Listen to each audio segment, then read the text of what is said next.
ডিনারের প্রিপারেশন করতে করতে ভাবলাম আজকে গল্পটা সেরে ফেলি। তামিলনাড়ুতে আমাদের তিনজনের ছোট্ট সংসার। প্রথমে এখানে আগে আলাদা করে গুগলের খাবারটা বসিয়ে নিলাম, আর এবার রান্না বসাবো আমার আর আমার হাজব্যান্ডের জন্য।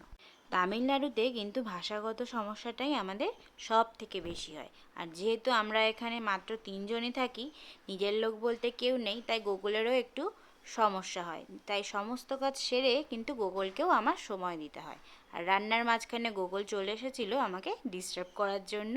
এই দেখো, গল্প করতে করতে রান্নাটাও কিন্তু প্রায় শেষ হয়ে এসছে। টেস্ট করে দেখলাম লবণটা একটু কম হয়েছিল। সবশেষে অ্যাড করে দিলাম ধনেপাতা। আর ধনেপাতা কিন্তু আমার ভীষণ প্রিয়। ঘুগনিটা আমার একদম রেডি। আর আটাটা যেহেতু আমি আগেই মেখে রেখেছি, এখন শুধু রুটিটা করাই বাকি। আজকের ডিনার কিন্তু একদম রেডি। এবার শুধু খাওয়ার পালা। Bye bye.